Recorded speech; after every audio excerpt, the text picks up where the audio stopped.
I used to think my life was exactly what it looked like from the outside. Comfortable, loving, safe. Our house always smelled like fresh coffee and lavender. Family photos filled every wall, and Victor's laugh used to make the whole place feel alive. He was my best friend, my calm, my forever. He held me when I broke down, brought me tulips in winter, and whispered promises that felt real. But lately, something in the air had shifted. The warmth started slipping away, quietly, like steam off a cooling cup. At first, I tried to explain it to myself. Work stress, maybe. He'd been talking about that new campaign at the office nonstop. But then came the late nights, the weekend errands that popped up out of nowhere, the way his screen would go black the second I walked in. I told myself not to jump to conclusions. Every couple goes through phases, right? Still, I felt the distance growing between us, and I couldn't ignore it. Something wasn't right, and deep down, I knew it. I didn't mean to snoop. I swear I didn't. He'd left his tablet on the kitchen counter, and I was just going to check a recipe I'd saved. That's when it happened. One swipe, one stupid swipe. And there it was, open messages. At first I couldn't make sense of what I was seeing, but as I kept reading, my hands started to shake. Flirty texts, pictures, and then her name, Juliana, my cousin, my blood.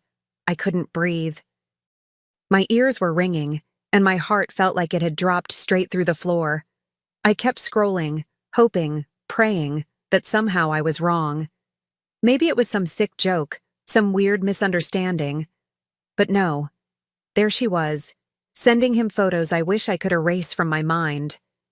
And there he was, calling her things he used to say to me. My hands were ice cold. I just stood there, staring, the kitchen spinning around me like I was in someone else's nightmare. It wasn't just the betrayal of a husband. It was the betrayal of someone who'd shared my childhood, who used to braid my hair and cry with me at Grandma's funeral. Juliana and I were close, like sisters. I'd let her into my home, into my heart. And now she was in my bed, in my life, stealing the one person I thought I could count on. The worst part? Neither of them knew I'd found out. They were still out there, lying, laughing behind my back like nothing had changed, like I was the fool. And I was, at least for a moment. I wanted to scream, to throw that tablet through the window, to drive to her house and tear down every wall. But I didn't. I didn't cry, not even a little, because something inside me clicked. Cold, steady. I wasn't going to break down. No, I was going to break them. Not with shouting or drama, but with precision, with silence, with a plan. I started watching them, closely, quietly. Every excuse he made, every shift in his tone, every flicker in his eyes when her name came up. I took mental notes like a surgeon studying before an operation. No one suspected a thing. I still smiled, cooked dinner, kissed him goodnight. He thought he was safe. She thought she'd won. Neither of them saw what was coming. And honestly, that made it all the more satisfying. I wasn't planning revenge. I was building it. But let me tell you something. It hurt. Every second. Sometimes I'd stand in the shower just to hide the sound of my own breathing, because I couldn't afford to break. I'd run my fingers along the sink, remembering all the mornings we shared there, brushing our teeth, making stupid faces in the mirror. The memories felt like paper cuts, small, constant stings I couldn't stop reliving. But I refused to let those wounds turn into scars that belonged to them. They didn't get to define my story. So I made a choice, not to collapse, not to confront, but to control. I wouldn't scream. I would smile. I wouldn't beg. I would lead. And soon I found the perfect way to begin. A little lie, harmless at first glance, a spark that would light the fire beneath their feet. And it all started with two simple words. I'm pregnant. I'd never lied like that before. not about something so big, so loaded with consequence. But that morning, I looked him straight in the eyes, let my lower lip tremble just a little, and whispered, "Victor, I'm pregnant." His face froze, like someone had pressed pause on the man I used to know. And for a second, I swear, I saw guilt flash across his features before he masked it with forced joy. He wrapped me in his arms, too tight, too fast. I could feel his heartbeat. It wasn't excitement. It was panic. He said all the right things. "Wow, really? That's amazing. We're gonna be okay, baby." But his hands were cold. His voice cracked on the word, "we." I knew exactly what was going through his mind. How do I keep this from Juliana? And that's exactly where I wanted him. Cornered, tangled, afraid to make a wrong move. I acted like I believed him, like I was floating on a cloud of baby bliss. And the best part? He didn't suspect a thing. By dinner, the news had traveled. I accidentally left the ultrasound printout, totally fake, on the fridge, right next to our grocery list. My sister screamed when she saw it. My mom cried. Victor stood there, smiling like a man walking through fire in a silk suit. But the real fun began when Juliana found out. She texted me a single word. "Seriously?" I didn't reply. I didn't have to. That silence said everything. And oh, how she hated that.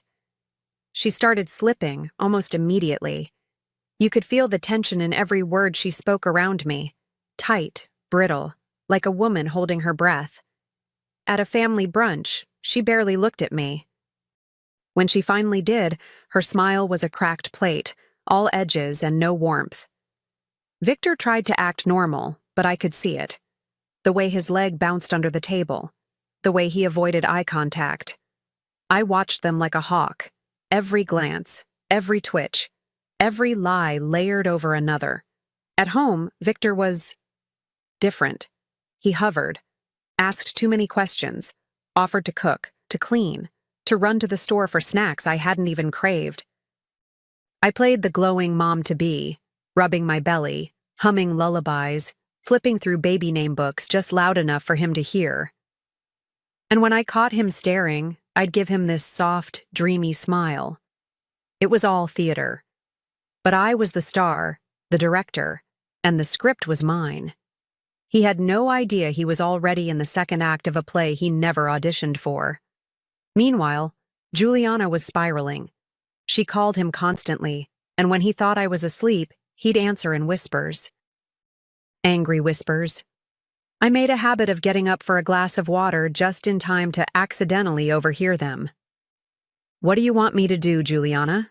he hissed one night. "She's pregnant. What do you expect me to do?" I slipped back into bed and smiled in the dark. This wasn't just about revenge anymore. It was about control, about showing them both exactly who they underestimated. I started staging little moments, just enough to make everything feel more real. I set alarms for fake doctor visits and came back waving ultrasound updates I'd designed myself. I even bought prenatal vitamins and left the bottle half open on the bathroom counter. Victor would ask how the baby was doing, and I'd touch my belly gently, eyes shining.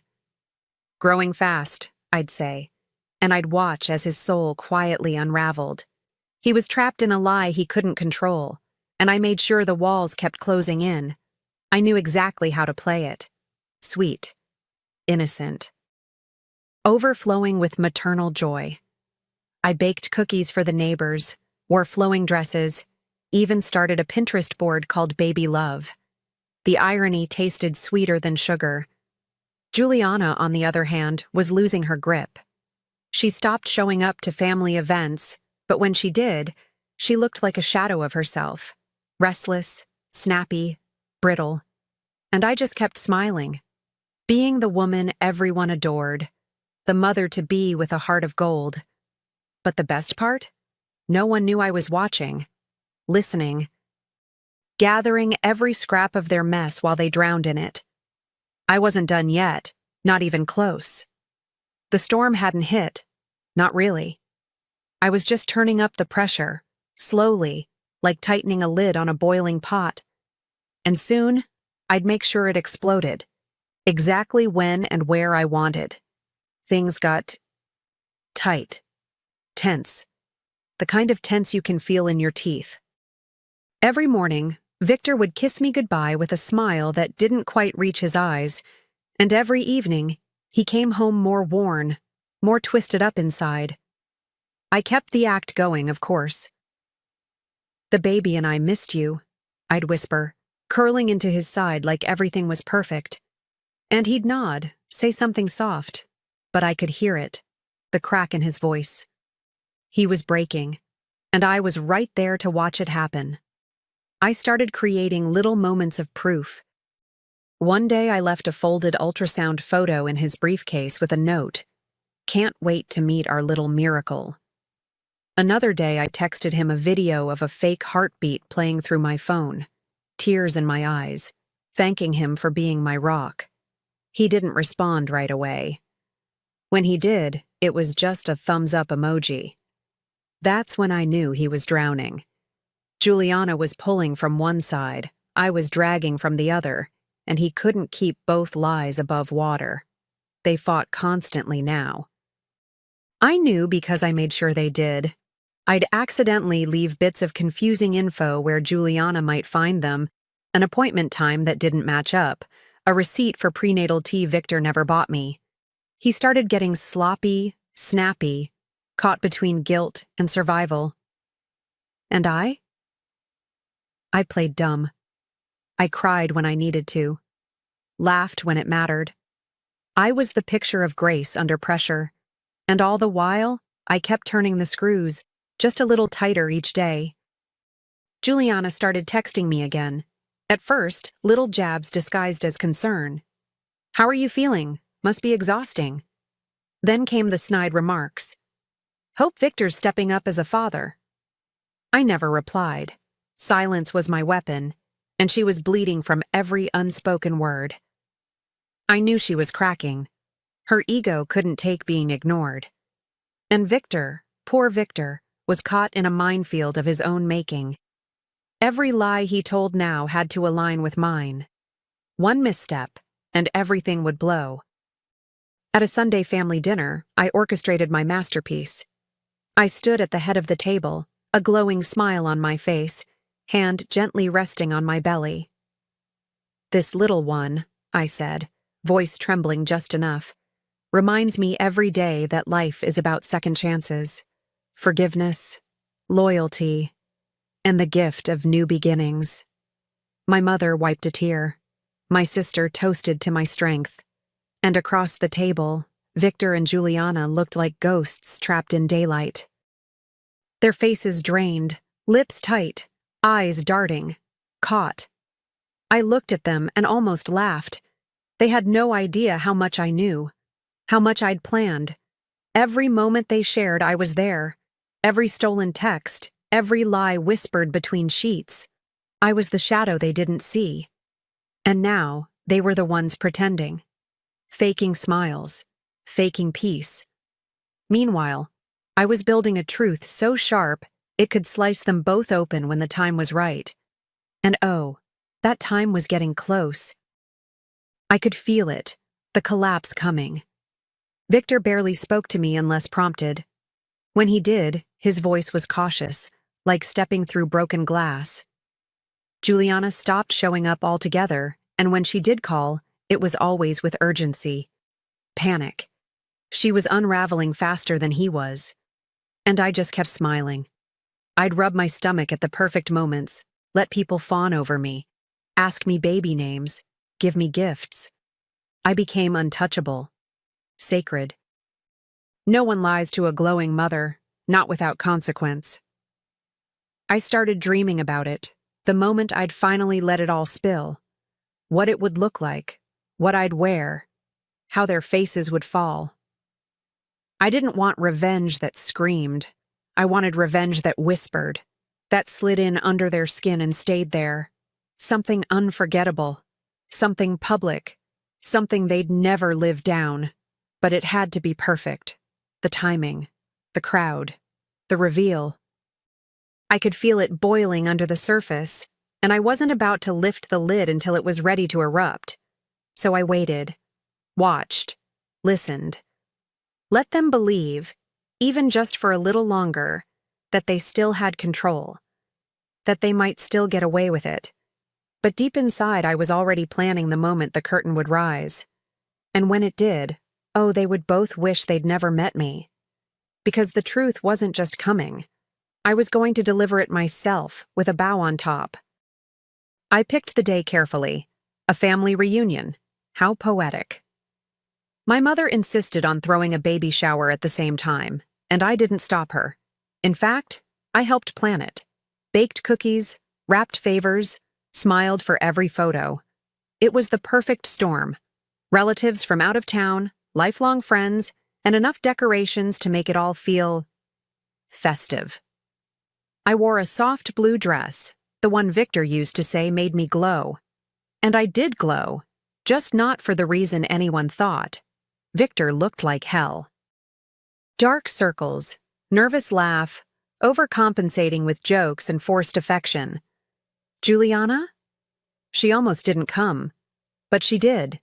She walked in late, hair too perfect, smile too tight, and when she saw me standing next to Victor, hand on my belly, her eyes twitched with something between rage and fear. I welcomed her like a sister, hugged her, whispered, "So glad you made it." The truth was, I wouldn't have done it without her there. This moment was meant for both of them. People were everywhere, drinking punch, laughing, celebrating a baby that didn't exist. I let it build.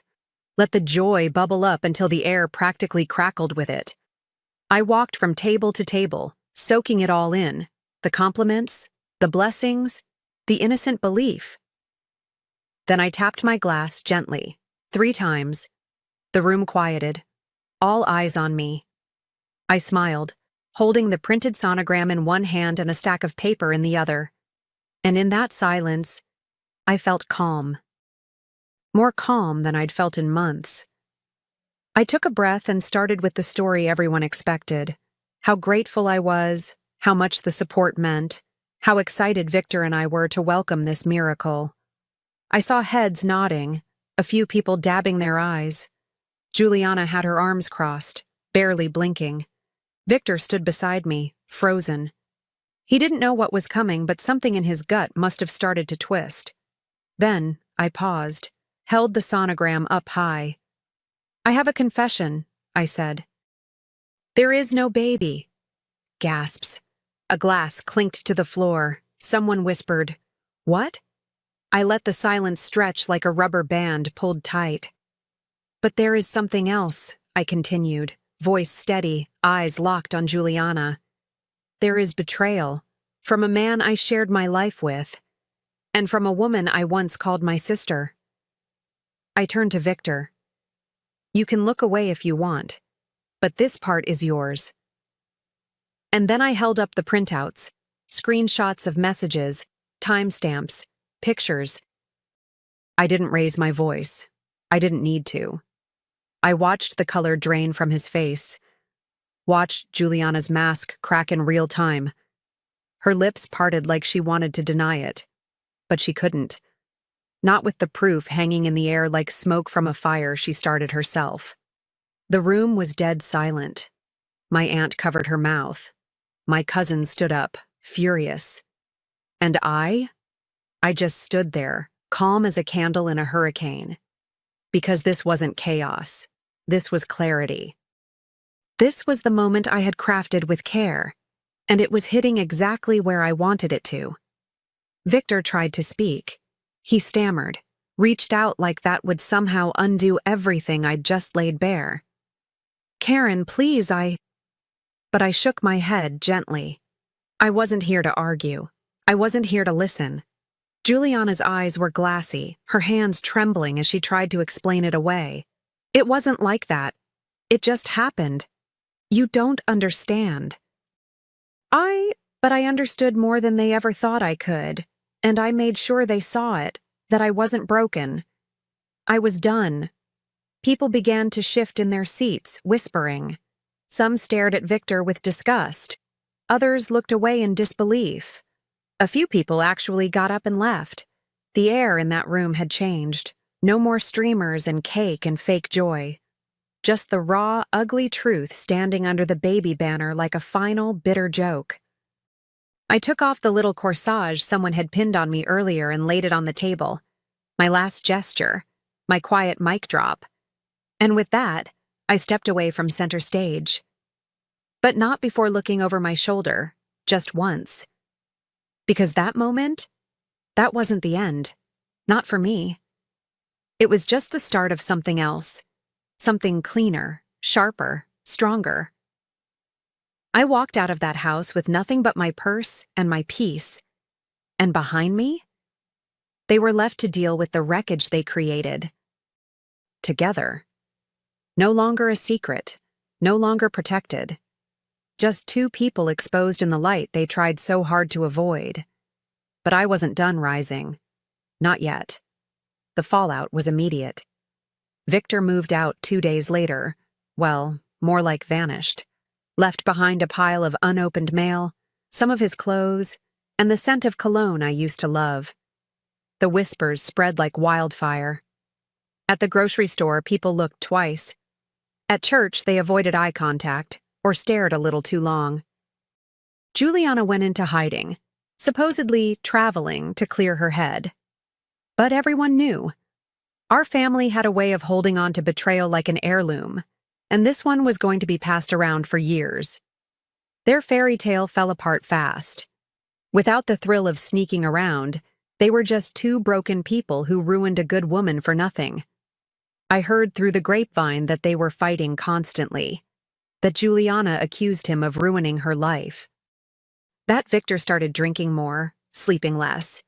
They tried to paint me as the villain, of course, said I was manipulative, cruel. But here's the thing. Nobody believed them, because when the truth comes out in broad daylight, lies don't stand a chance. And me? I didn't fall apart.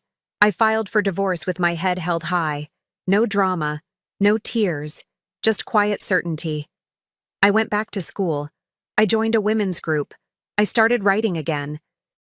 At first, it was just journaling, late at night with a cup of tea and the house finally silent. But soon, it became something bigger. People wanted to hear my story. Women reached out.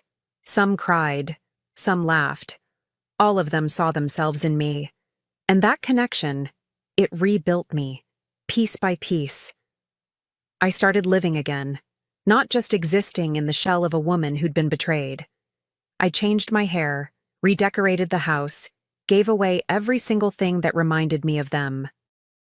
I even got rid of the couch where I once cried myself to sleep, replacing it with one so bright and bold it made me feel alive just looking at it. My mornings became mine again. Coffee in hand, sunlight on my face, no tension hanging in the air like a ghost. And the silence? It became peace, not punishment. People started treating me differently. Not with pity, but with respect. The kind that sticks. Friends I hadn't heard from in years reached out.